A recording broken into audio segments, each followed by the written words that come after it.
இன்னைக்கு என்ன செய்ய போறோம்? பட்டாணி வாங்கிட்டு 1/2 கிலோ 30 ரூபா வாங்கிட்டு வந்தேன். அதுல பாதி போட்டு நீ பட்டாணி சாப்பாடு தான் செய்ய போறேன். இது உரிக்காத பட்டாணி. இது உரிக்காத பட்டாணி, பச்சை பட்டாணி. அதனால பாதி எடுத்து வச்சிட்டேன். சரி ஏதோ ஒன்று செய்யலான்னு. இது உரிச்சு எடுத்து வச்சுக்கிறது 1/4 கிலோக்கு மேல பக்கமா வரும். அதனால வந்து இது பட்டாணி சாப்பாடு தான் நீ செய்ய போறேன் காலையில. அப்புறம் இஞ்சி, பச்சை மிளகா, கொஞ்சமா பெரிய வெங்காயம், சின்ன சின்ன வெங்காயம் தான். அதனால ஒரு 3 வெங்காயம், புதினா, கொத்தமல்லி, அப்புறம் பூண்டு இதெல்லாம் வச்சு அரைச்சி அப்படி குறை அரைச்சி எடுத்துக்கலாம்.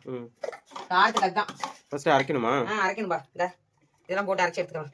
இஞ்சி, பச்சை மிளகா, வெங்காயம் 3 வெங்காயம், பூண்டு இதெல்லாமே போட்டு கொஞ்சமா அப்படியே லைட்டா குறன்னு எடுத்து அரைச்சி எடுத்துக்கலாம். ஆனால் காரத்துக்கு இதுதான் மெயினே, வேற எதுவுமே போடல.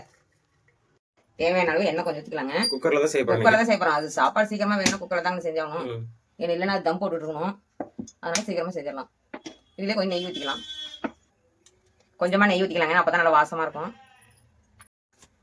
ஒரு பிரிஞ்சி இலை, ஒரு அன்னாசி பூ, பட்டை, லவங்கம் இதெல்லாம் அப்படியே போட்டுக்கலாம். பெரிய வெங்காயம் ஒரு 3 வெங்காயம், சின்ன சின்ன வெங்காயம் அது கட் பண்ணிக்கிறேன். அதுல அரைச்சது இல்லாம கட் பண்ணிக்கணும். ஆமா, அது சும்மா 2-3 வாசத்துக்கு தாங்க அரைச்சிக்கிறோம். இதுல வணக்கம் எண்ணெயில குறப்பா அரைச்சி எடுத்து வச்சுக்கிறேங்க. பச்சை மிளகாய், இஞ்சி, பூண்டு, புதினா, கொத்தமல்லி, அப்புறமேல சின்ன வெங்காயம்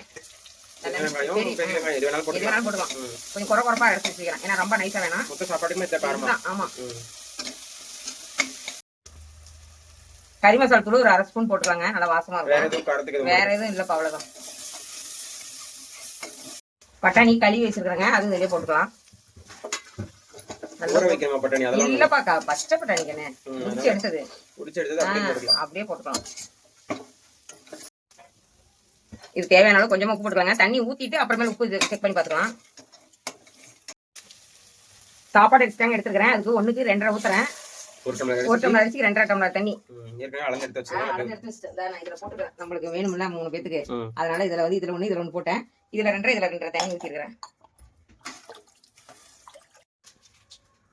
தக்காளியில எதுவுமே நம்ம போடவே இல்லை. அதனால கொஞ்சமா புளிப்புக்கு அரை லெமன் புழிஞ்சு விட்டுக்கலாம். நல்லா தண்ணி கொதிக்குதுங்க. இந்த டைம்ல நம்ம அரிசி போட்டுக்கலாம். சாப்பாடு அரிசி தாங்க எடுத்துக்கிறேன். நல்லா 1 மணி நேரம் மட்டும் ஊறுது. காலைல 5 மணிக்கே ஊற வச்சுட்டேன். நல்லா ஊறினா தான் நல்லா சாப்பாடு நல்லா உதிரி ஆகும். அவ்வளவுதாங்க. உப்பு பார்த்து செக் பண்ணிட்டு மூடி வச்சிடலாம். மேல வந்துருச்சு. அது மேல வரும், வெந்தாதான் அடியில போகும். 2 விசில் விட்டுட்டு பார்க்கலாமா?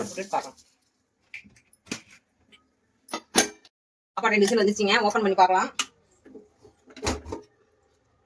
நல்லா வாசம் கமகமன் வாசம் அடிக்குது. நல்லா ரெஸ்டாரன்ட்ல செய்யற புலாவ் மாதிரி இருக்கு. இதுக்கு என்ன சொல்றது? இது வந்து பட்டாணி புலாவ்.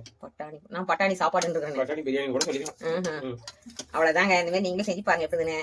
சூப்பரா கமகமன்னு நல்லா வாசம். காரத்துக்குலாம் பச்சை மிளகாய் தான் போட்டுருது, வேற எதுவுமே போடல. வாங்க இந்த மாதிரி செஞ்சு சாப்பிட்டு எப்படின்னு சொல்லுங்க. அடுத்த வீடியோல பார்க்கலாம். பாய்.